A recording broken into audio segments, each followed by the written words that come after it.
मुख्यमंत्री ने दी संविधान दिवस की शुभकामनाएं। आज संविधान दिवस के मौके पर सीएम धामी ने दी देशवासियों को और प्रदेशवासियों को शुभकामनाएं। काजी निजामुद्दीन को मिली बड़ी जिम्मेदारी, आगे बड़ी जिम्मेदारी को निर्वहन करते हुए नजर आएंगे काजी निजामुद्दीन।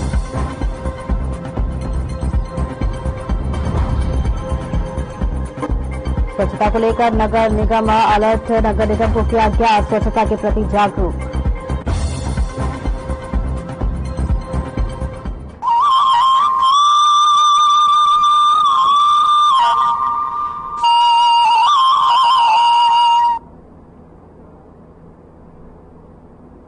नमस्कार, हमारा उत्तराखंड देख रहे हैं आप और मैं हूं आपके साथ सपना दीपक मल्लेशिया। बुलेटिन का आगाज करेंगे। हरिद्वार में डबल मर्डर और सुसाइड से हड़कंप मचा हुआ है। रानीपुर कोतवाली क्षेत्र के टिहरी स्थापित कॉलोनी में रहने वाले एक शख्स ने पत्नी और सास की गोली मारकर हत्या कर दी और उसके बाद खुद भी आत्महत्या कर ली। पुलिस को तीनों के शव लहूलुहान हालत में घर के अंदर मिले। किराएदारों की ओर से पुलिस को इसकी सूचना दी गई थी।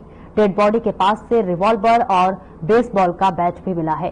बताया जा रहा है कि राजीव अरोड़ा नाम के शख्स ने पहले पत्नी सास पर बैट से हमला किया, उसके बाद रिवॉल्वर से गोली मारकर आत्महत्या कर ली। इसी के साथ पुलिस ने शवों को पोस्टमार्टम के लिए भेज दिया है और आगे की जांच पड़ताल में जुटी हुई है।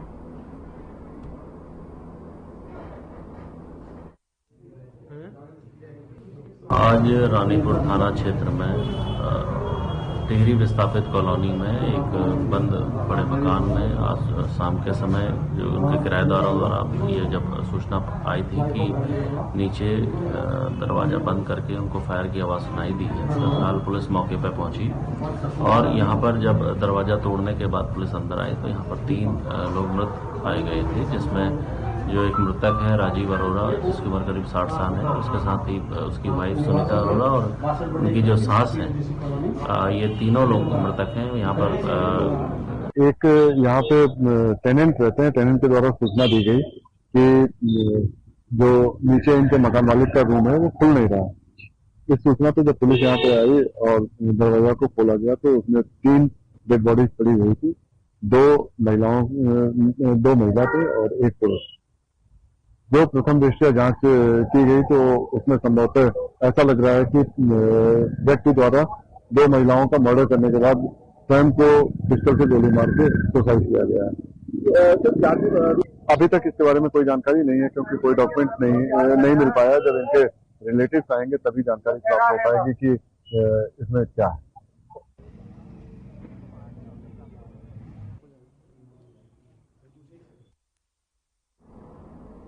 और देहरादून में जू में अब वन्य जीव प्रेमियों के लिए बाघ के दर्शन सुलभ होंगे। जी हां, चिड़ियाघर प्रशासन ने यहां मौजूदा बाघ बाड़े को आम जनता के लिए खोल दिया है, तो वहीं इसका उद्घाटन वन मंत्री सुबोध उनियाल ने किया। इनमें कारपेट से लाए गए 2 बाघों को रखा गया है। पहली बार दून जू में बाघ लगाए गए हैं, जिन्हें 2 अलग अलग वार्डों में रखा गया है, जहां पर करीब 5 माह से जू के रेस्क्यू सेंटर में ये बाघ रखे हुए थे, लेकिन सेंट्रल जू अथॉरिटी से इनको डिस्प्ले की परमिशन नहीं दी गई है। अब परमिशन मिलने के बाद इनको जू के वार्डों में आम लोगों के लिए डिस्प्ले कर दिया गया है।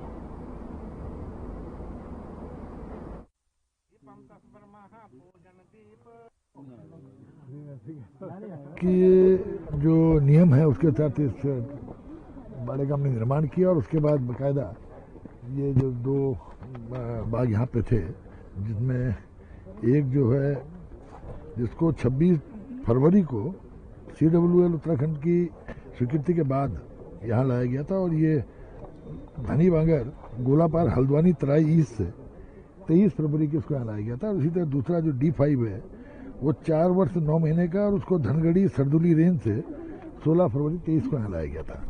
और इन दोनों को बाघों को यहाँ लाने के बाद हम लोग लगातार प्रयास कर रहे थे कि CJD की में परमिशन मिले।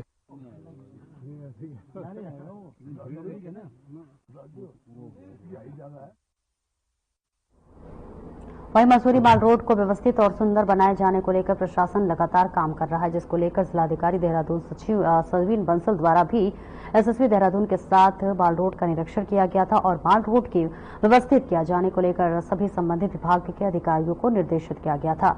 वहीं पूर्व पालिका अध्यक्ष ओपी ओनियाल ने जिलाधिकारी देहरादून से मुलाकात कर मसूरी माल रोड के साथ मसूरी के विभिन्न क्षेत्रों की समस्याओं को लेकर अवगत कराया गया था, जिसको लेकर सोमवार को नायब तहसीलदार कमल राठौर के नेतृत्व में लोक निर्माण विभाग, एमडीडीए और नगर पालिका परिषद के अधिकारियों द्वारा माल रोड का निरीक्षण किया गया।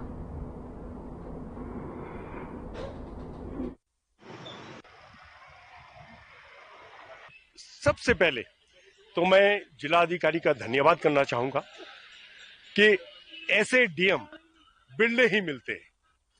जिस तरीके से उनका काम करने का तरीका है, त्वरित गति से मैं उनके काम से क्या जनता उनके काम से बहुत इम्प्रेस है। जिलाधिकारी महोदय के निर्देश थे, वो एसडीएम महोदय ने फिर अपने जो जितने भी जितने भी विभाग हैं उनको आज निर्देशित किया।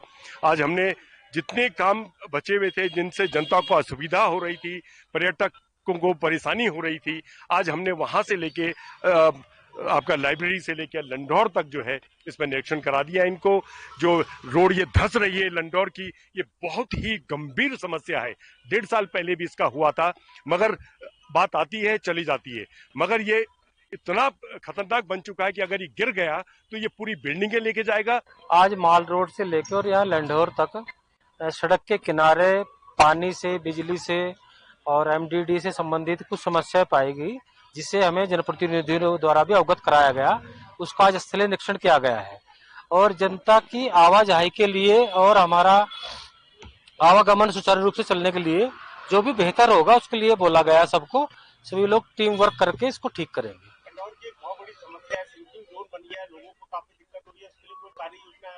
मेरे साथ अभी नगर पालिका के जेई भी हैं।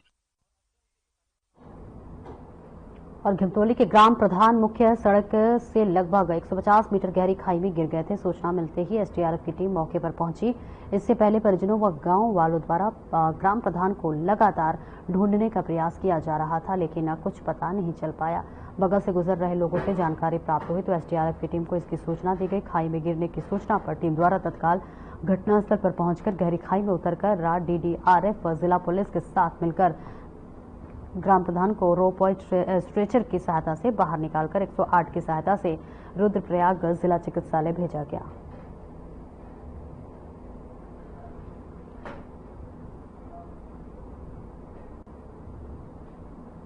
मौसम विभाग के अनुसार प्रदेश में अगले 10 दिनों तक बारिश की कोई संभावना नहीं है। नवंबर माह में बारिश सामान्य से बहुत कम हुई है। मौसम विभाग के निदेशक डॉक्टर विक्रम सिंह ने बताया कि इस सीजन में अब तक मान्यता से 10-90% कम बारिश हुई है। उन्होंने बताया कि 1 और 2 दिसंबर को बादल छाए रहने की संभावना है, लेकिन बारिश की संभावना फिर भी कम है। इसकी वजह से प्रदूषण के स्तर में भी गिरावट नहीं आ रहा है।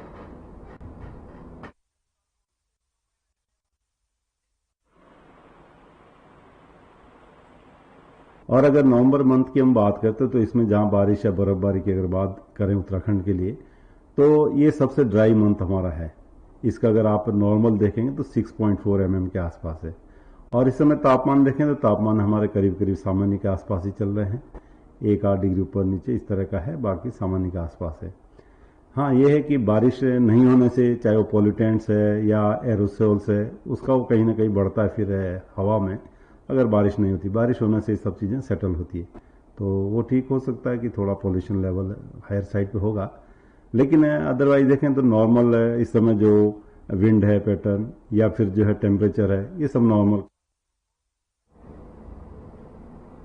और उत्तराखंड में लगातार हो रहे हादसों पर सरकार लगातार गंभीर नजर आ रही है। प्रदेश में नवंबर हादसों का महीना बन चुका है। देहरादून जिले में हुए हादसों में अब तक 10 से ज्यादा मौत हो चुकी है। वहीं कैबिनेट मंत्री प्रेमचंद अग्रवाल ने हादसों पर दुख जताते हुए कहा कि ये सबके लिए दुख का विषय है। सरकार इसको लेकर गंभीर है। हम प्रयास करेंगे कि आने वाले समय में ऐसे हादसों में कमी आए।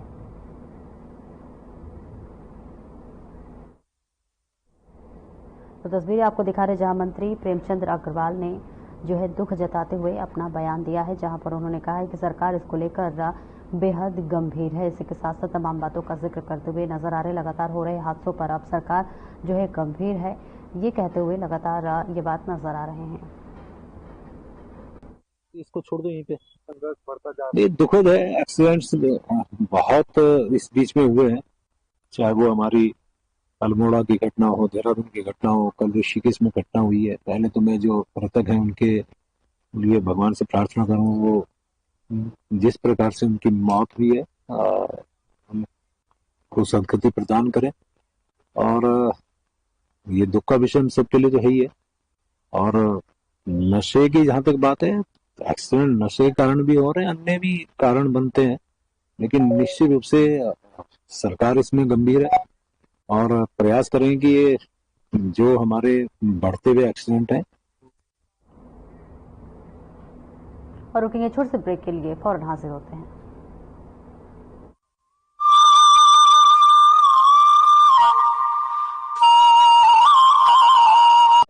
प्रदेश के निवासी जिन खाद्य पदार्थों और दवाइयों का सेवन करते हैं, उनकी गुणवत्ता सुनिश्चित करने की जिम्मेदारी है उत्तराखंड सरकार के food safety and drug administration के मजबूत कंधों पर।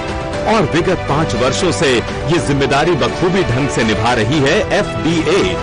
FDA का नवनिर्मित भवन सहस्त्रधारा रोड देहरादून में मौजूद है। ये सरकारी औषधि परीक्षण प्रयोगशाला दवा के नमूनों के परीक्षण में उपयोग किए जाने वाले नवीनतम और अत्यधिक उन्नत उपकरणों से लैस है।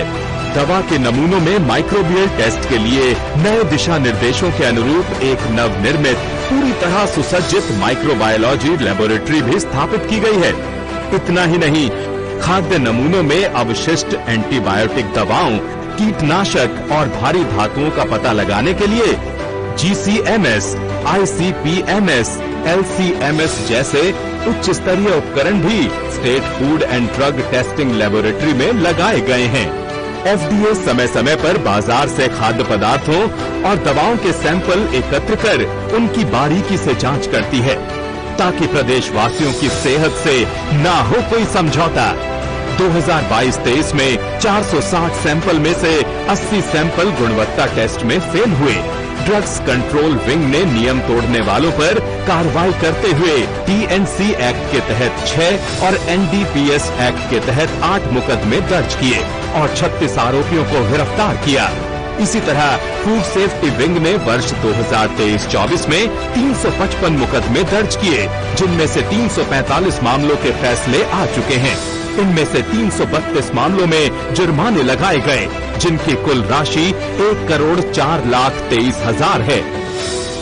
FDA उत्तराखंड, आपके स्वास्थ्य के सच्चे प्रहरी। नशा करने के लिए कई लोगों द्वारा एक ही सिरिंज का इस्तेमाल करना HIV के प्रसार का एक बड़ा कारण है। प्रदेश में HIV और एड्स से डटकर मुकाबला करने और इसके प्रसार की रोकथाम हेतु बड़े स्तर पर कार्यक्रम चला रही है उत्तराखंड सरकार। राष्ट्रीय एड्स नियंत्रण कार्यक्रम के तहत उत्तराखंड राज्य एड्स नियंत्रण सोसाइटी पूरे जोरों पर अपनी गतिविधियों का संचालन कर रही है। इंजेक्शन से नशा करने वालों यानी IDU के लिए राज्य में NGO के माध्यम से लक्षित हस्तक्षेप यानी TI प्रोजेक्ट लागू किया जा रहा है। इसके तहत 7 TI NGO के माध्यम से 2000 से अधिक ऐसे लोगों की मदद की जा रही है जो इंजेक्शन से नशा करते हैं। TI कार्यक्रम के तहत इन लोगों को काउंसलिंग, HIV और syphilis screening, abscess management, needle syringe के नुकसान को कम करने वाली सेवाएं जैसी कई जरूरी सुविधाएं प्रदान की जाती हैं। नशीली दवाओं की लत के शिकार लोगों के परिजनों से मिलकर भी उन्हें मोटिवेशनल सपोर्ट दिया जाता है। निडल सिरिंज एक्सचेंज प्रोग्राम यानी NSEP के तहत NGO कर्मी नशीली दवाओं के इंजेक्शन लगाने वालों को नई सुई और सिरिंज मुहैया कराते हैं और पुरानी व इस्तेमाल की गई सुई और सिरिंज एकत्र करते हैं। साथ ही प्रशिक्षित चिकित्सा अधिकारी की देखरेख में ओपियोइड सब्स्टिट्यूशन थेरेपी यानी OST भी दी जाती है। राज्य के सरकारी अस्पतालों में 8 OST सेंटर हैं, जो देहरादून, रुड़की, हरिद्वार, रामनगर, नैनीताल, रुद्रपुर, काशीपुर और सितारगंज में मौजूद है। साथ ही 2 सैटेलाइट OST सेंटर भी हैं, जो दूर दराज के इलाकों में OST की सुविधा देते हैं। इंजेक्शन से ड्रग्स का नशा छुड़ाने को हम हैं तैयार। HIV एड्स रोकथाम को तत्पर उत्तराखंड सरकार।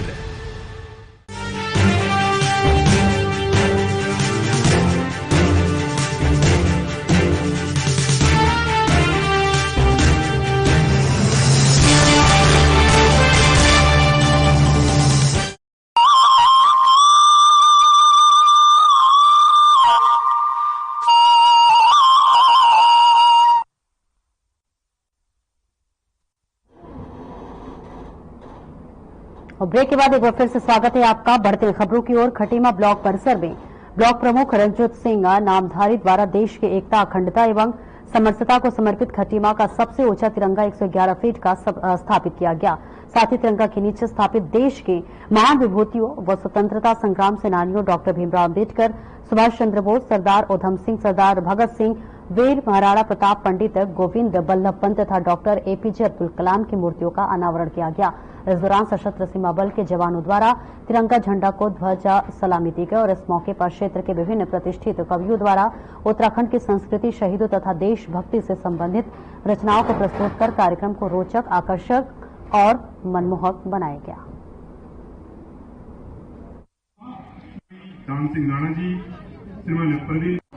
इस प्रदेश के मुखिया श्री पुष्कर सिंह धामी जी की प्रेरणा से और सहयोग से खटीमा क्षेत्र में आज ब्लॉक प्रांगण में 111 फीट का झंडारोहण किया गया।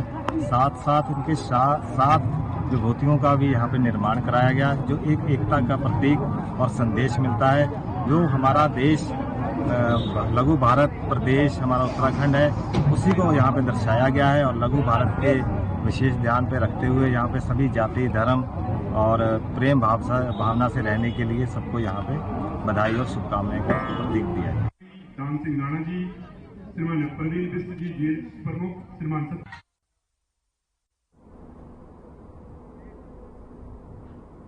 प्रदेश के वरिष्ठ राजनेता और उत्तराखंड राज्य निर्माण आंदोलन के अग्रणी नेता त्रिवेंद्र सिंह पवार की सड़क हादसे में असामयिक मृत्यु ने समूचे राज्य को शोक में डुबो दिया है। उत्तराखंड क्रांति दल के पूर्व अध्यक्ष और राज्य आंदोलनकारी पवार के सड़क हादसे में निधन पर प्रदेश कांग्रेस कमेटी के वरिष्ठ उपाध्यक्ष सूर्यकांत धस्माना ने गहरी संवेदना व्यक्त करते हुए कहा कि पवार का जाना न केवल उपरांत बल्कि पूरे राज्य के लिए अपूर्णीय क्षति है। उन्होंने कहा कि त्रिवेंद्र सिंह पवार ने अपने जीवन को उत्तराखंड के सरोकार और जनहित के मुद्दों के लिए समर्पित किया था। कांग्रेस नेता सूर्यकांत धस्माना ने प्रदेश में बढ़ती सड़क दुर्घटनाओं पर चिंता व्यक्त करते हुए राज्य सरकार और पुलिस प्रशासन को कटघरे में खड़ा किया है।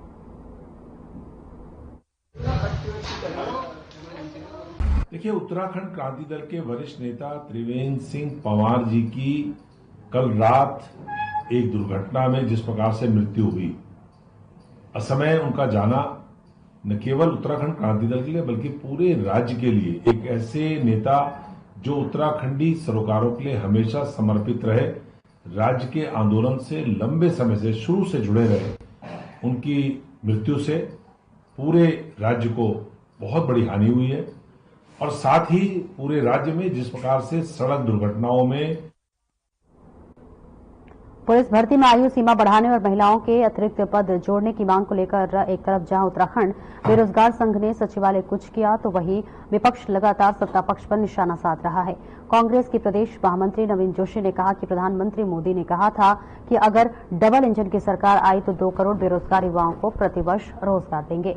अब हमारा रोजगार कहां है? रोजगार को लेकर सरकार बिल्कुल भी गंभीर नहीं है। साथ ही उन्होंने कहा कि अगर युवा अपनी मांगों को लेकर प्रदर्शन कर रहा है तो सरकार उनके ऊपर मुकदमा लगा रही है, तो वही सरकार नहीं चाहती है कि युवाओं को रोजगार मिले। उन्होंने कहा कि सरकार को युवाओं के बारे में सोचना चाहिए और उन्हें रोजगार देना चाहिए।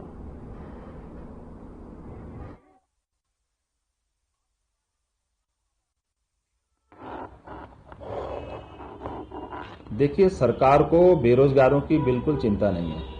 इन्हीं का नारा था इनके प्रधानमंत्री जी का, अगर डबल इंजन की सरकार आई, देश के अंदर बीजेपी की सरकार आई तो हम 2 करोड़ बेरोजगार युवकों को प्रतिवर्ष रोजगार देंगे। आज यहाँ का युवा पूछ रहा है कहाँ है हमारा रोजगार? हमने जो उत्तराखंड बनाया था किस लिए बनाया था? कि हमको रोजगार ना मिले, यहाँ से पलायन बढ़ता रहे। सरकार बिल्कुल भी गंभीर नहीं है। बेरोजगारी का आप आलम देखिए, पिथौरागढ़ के अंदर किस प्रकार से जो भर्ती हुई थी आर्मी की, उसमें किस प्रकार भगदड़ मची, कई लोग उसमें चोटिल हुए, प्रशासन व्यवस्था करने में नाकाम साबित हुआ।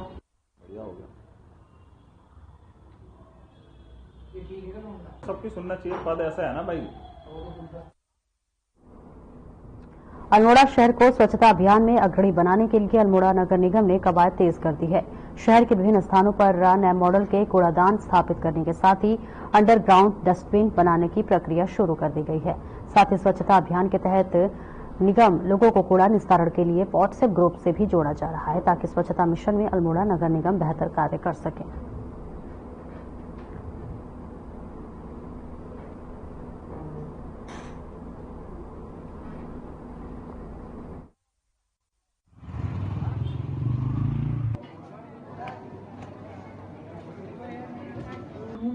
कि एक्शन हमारे यहाँ पे जैसे जब हम थोड़ा विजिट कर रहे थे जितनी भी हमारे अल्मोड़ा नगर निगम क्षेत्र है उसमें देखा गया कि काफी सारे डस्टबिन की बहुत हालत खराब हो चुकी थी हमारी, उनको चेंज करने की जरूरत थी। तो हम कुछ डस्टबिन को हटा रहे हैं, नए डस्टबिन लगा रहे हैं। कुछ एरियाज में हमारे द्वारा आईईसी कैंपेन्स भी चलाई जा रही है, लोगों के घर घर जाके भी ये अनुरोध किया जा रहा है कि जब भी गाड़ी वहाँ समय पे आती है तो आप लोग कूड़ा गाड़ी में ही डालें, तथा हम लोग सीसीटीवी कैमरेज भी लगाएंगे। तो मैं आप लोगों के माध्यम से एक मैसेज जनता को भी देना चाहूंगा कि आप लोगों को अगर कूड़े से संबंधित कोई भी इश्यू हो, हम लोगों ने कुछ व्हाट्सएप चैनल्स और व्हाट्सएप ग्रुप्स बनाए हैं जिसमें आप लोग जरूर पार्टिसिपेट कर सकते हैं। और अगर आप लोगों को कांटेक्ट नहीं मिलता है तो हम लोग कांटेक्ट भी शेयर कर देंगे।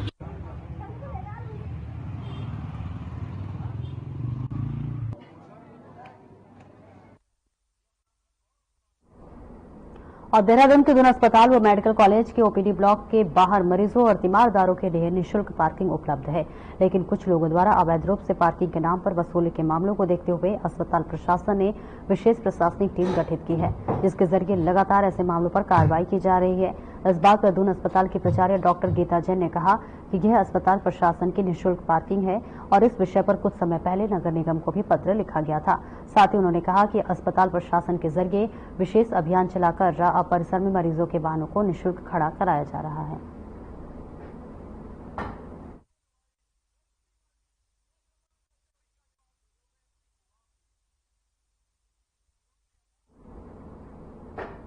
तो तस्वीरें दिखा रहे जहां दून अस्पताल में निःशुल्क जो है अब पार्किंग के नाम पर अवैध वसूली की जा रही है। तस्वीरें दिखा रहे हैं देहरादून से, जहां अस्पताल प्रशासन ने अब एक टीम गठित कर दी है, जिसके लिए अब कार्रवाई होती हुई भी नजर आएंगी, जहां पर पार्किंग के नाम पर अवैध वसूली की जा रही है। और अब इस पर शिकंजा कसता हुआ जरूर प्रशासन नजर आ रहे हैं, जहां पर अस्पताल प्रशासन ने इसके लिए एक टीम गठित की गई है, जिसकी निगरानी में ये पूरा काम किया जाएगा। दून अस्पताल में निःशुल्क पार्किंग उपलब्ध है, इसके बावजूद भी अवैध रूप से पैसे वसूल की जाती है। अब इस पर कार्रवाई होगी और इसके लिए अब एक टीम गठित कर दिया गया है। प्रशासन ने एक टीम गठित कर दिया है और इसके लिए अब निगरानी करेगी और इसी के साथ साथ जो अवैध वसूली कर रही है उसके ऊपर शिकंजा कसता हुआ नजर आएगी।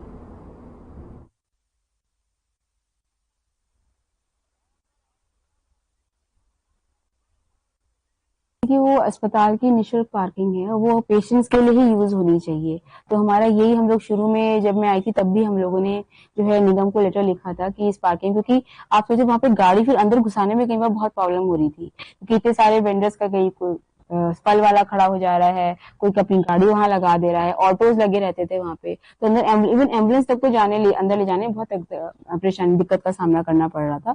तो इस वजह से ये था कि भाई हम कोशिश कर रहे थे कि हो जाए, और ये 3 दिन की ड्राइव के बाद हम लोग को तो सफलता मिली है। और यहाँ पे अब आपने देखा होगी लाइन से जो है स्कूटर्स और पेशेंट के ही वो स्कूटर्स, पेशेंट के ही जो है गाड़ी वगैरह पेशेंट्स की ही खड़ी है।